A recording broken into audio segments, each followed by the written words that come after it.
हम खुश हैं हमें धूप विरासत में मिली है।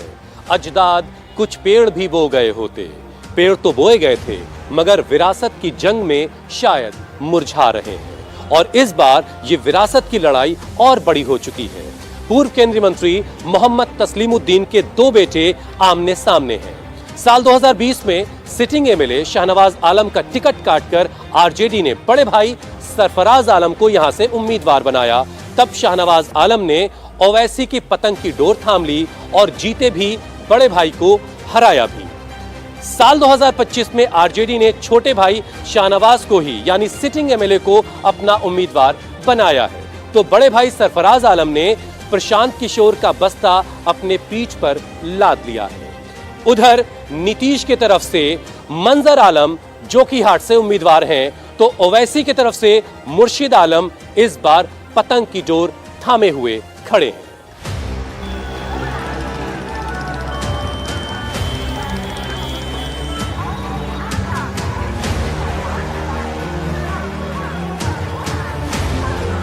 जोकीहाट बिहार के उत्तर पूर्व में एक ऐसी विधानसभा है जिसके उत्तर में भारत नेपाल सीमा है, तो पूरब में पश्चिम बंगाल और बांग्लादेश है। जोकीहाट एक ऐसा इलाका है जो कभी घना जंगल होता था। यहाँ के लोग बताते हैं यहाँ बहुत जोक पाई जाती थी और इसी से इसका नाम जोकीहाट पड़ गया। कभी ये इलाका बाघों का भी बसेरा रहा है, तभी तो बाघमारा और बाघ नगर जैसे नाम सुनाई देते हैं। मगर यहाँ के लोग कहते हैं बघवा का डर ना ही टिपटिपुआ का डर। तभी तो ऐसे स्कूलों की छतों को और मजबूत करने की जरूरत है और ऐसी छतों को बनाए जाने की जरूरत है। जोकीहाट में दो सगे भाइयों के बीच जंग है। यहाँ का मुसलमान इस बार तस्लीमुद्दीन की विरासत का फैसला करेगा। जोकीहाट का मुसलमान इस बार सीमांचल में ओवैसी का कद भी डिसाइड करेगा। लेकिन 65% मुसलमान वोट वाले जोकीहाट में इस बार बहुत कंफ्यूजन है।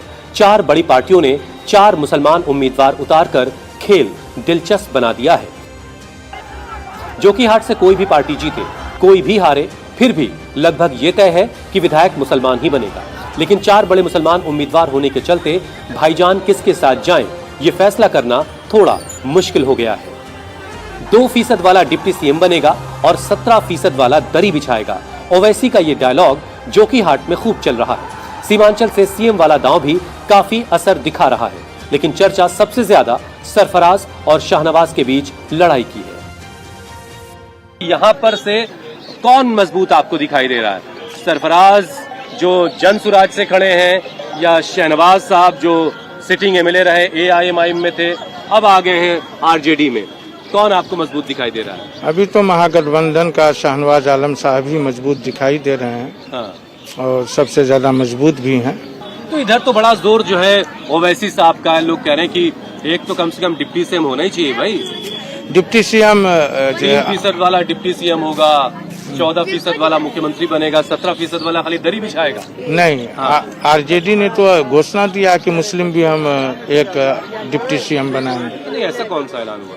हाँ, एकदम है, उनका घोषणा पत्र में अंदर ही अंदर बताया गया। हाँ, बताया गया है कि एक हमारा आरजेडी से होगा, एक निचले से होगा, सबसे होगा। एमआईएम का कोई यहाँ पर नहीं है। एमआईएम का जो 5 सीट भी जीता गया था वो शाहनवाज आलम के सिंबल लेने की वजह से ही 5 सीट जीता था।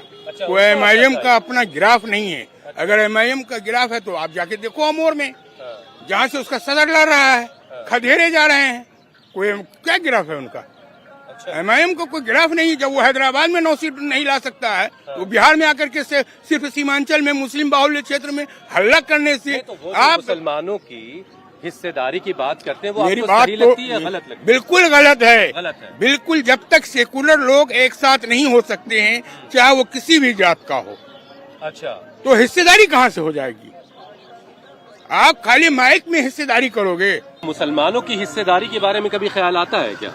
हजरत, आता तो सब चीज है, लेकिन क्या करें, हालात से दो चार है। अब्दुल गफूर साहब यहाँ से मुख्यमंत्री रहे, अब आप डिप्टी सीएम भी नहीं बन पा रहे हैं, विधायक मंत्री नहीं बन पा रहे हैं, तो ये बात मुसलमानों को परेशान कर रही है। जी जी, बेशक बेशक, ये बात दिल में चुभा है कि तेजस्वी यादव ने। क्या आपको लग रहा है कि मुसलमानों को हिस्सेदारी देने को तैयार है? सर, अभी जो इलेक्शन में उन्होंने जो बयान दिया है कि 2% वाले डिप्टी सीएम बनेंगे और मतलब 18% वाले दरी बिछाएंगे।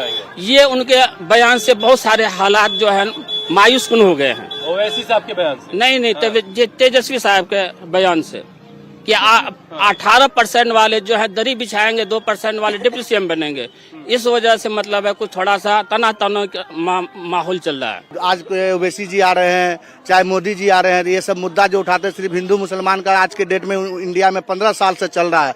और जब से मोदी और ओवैसी आया तब ये से चल रहा है। इससे पहले तो हिंदू मुसलमान कोई नहीं बोला आज तक कभी। सुनिए, गलत ये सब कीड़ा है। बिट्टू को जी हिस्सेदारी दिलवाना चाहते हैं तो क्या गलत बात है? अभी उसका जोड़ी नहीं है। इंडिया अभी सेकुलर है, इंडिया में जोड़ी नहीं है किसी को हिस्सेदारी दिलाने का। इंडिया में सबको अपना हक का खुद मिलता है, किसी को दिलाने का जोड़ी नहीं है, किसी का बाप बनने का जोड़ी नहीं है। मुसलमानों की एक राय ये है कि हिस्सेदारी वाली बात जो है वो ज्यादा इसलिए की जा रही है कि वोटों का बंटवारा हो सके, और वो ये बिट्टू ये भी कह रहे हैं कि उन्हें उनके हिस्से का हक मिल रहा है। जोकीहाट में पिछली बार ओवैसी के टिकट पर शाहनवाज आलम थे, वो इस बार लालटेन पकड़ चुके हैं। तेजस्वी के टिकट पर लड़ने वाले सरफराज आलम ने पीके का बस्ता अपनी पीठ पर ले लिया है।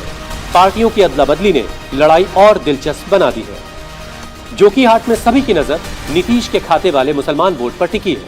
अगर ये वोट नीतीश के पाले से शिफ्ट हुआ तो ये जिस ओर जाएगा पलड़ा उधर ही झुक जाएगा। इस बार यहाँ पर किसकी बात ज्यादा हो रही है और तस्लीमुद्दीन की राजनीतिक विरासत किसके साथ रहेगी, सरफराज आलम के साथ या शहनवाज आलम के साथ? देखिए, यहाँ तो अभी चर्चा में दोनों भाई चल रहे हैं। अच्छा। और जहाँ तक अभी विधायक रह चुके हैं शहनवाज जी। हाँ, सिटिंग है वो। हाँ, अब टिकट का बात था दोनों भाई में, उनको देना था बड़ा भाई को, लेकिन उनको नहीं देके छोटा भाई को दिया। लोग जानना चाहते हैं कुछ पार्टी के ऊपर भी जाते हैं। हाँ। कुछ आदमी पार्टी के ऊपर भी जाते हैं। अच्छा। और कुछ पहले से जो सरफराज जी रह चुके हैं उनके काम काज बेहतर थे। तो काम किसने अच्छा किया? एक बार मतलब मुझे बताया जाता है कि तस्लीमुद्दीन साहब के जमाने में बड़ा काम हुआ भाई, और बड़े कद्दावर आदमी थे, तो उनके मुकाबले उनके बच्चों ने कैसे काम किया? और सरफराज ने काम अच्छा तो शहनवाज ने किया? दोनों ही ठीक ठाक किए हैं काम, ऐसी बात न। शहनवाज भी अच्छा काम किए हैं, वो अपना पद पे थे तो वो भी अच्छा काम किए हैं। इस बार कौन जीतेगा भाई जोकीहाट? इस बार तो लगता है कि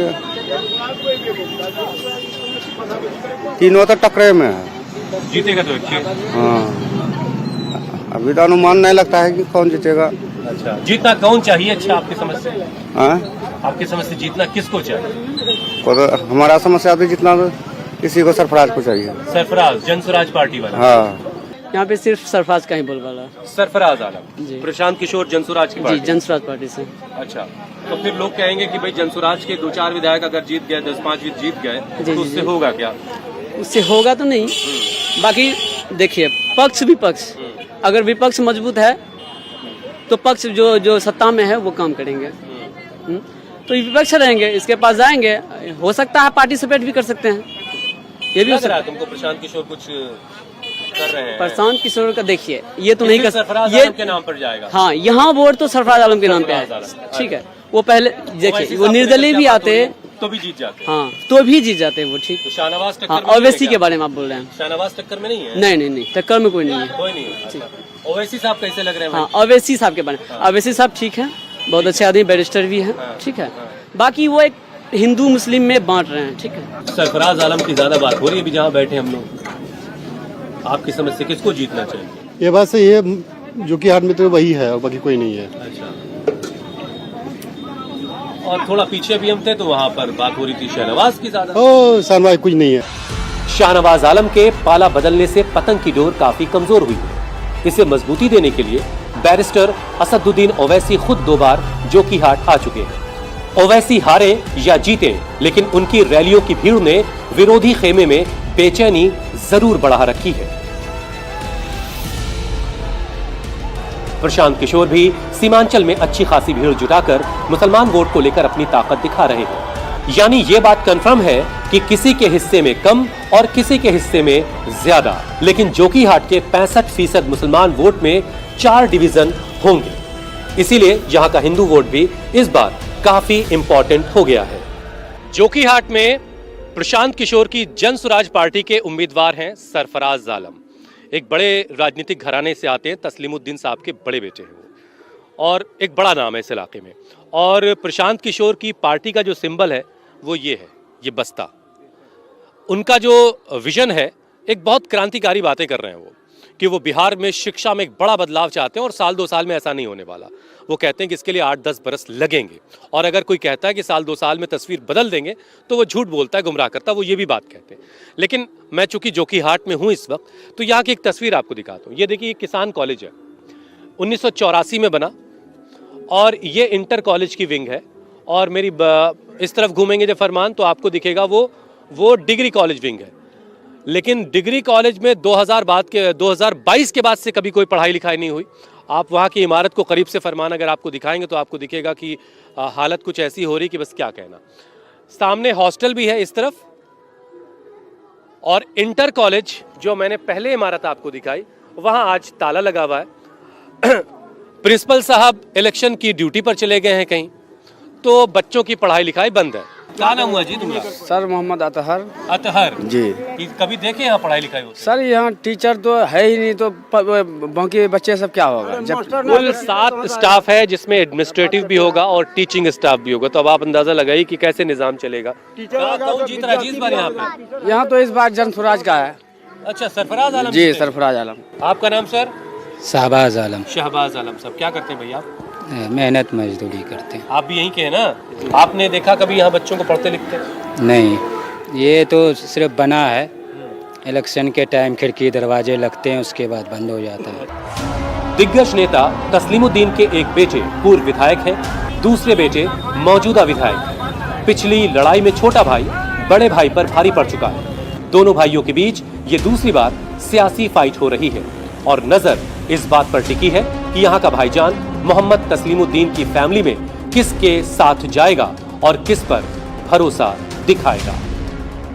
मुकाबला किससे है इस बार? शहनवाज आलम का।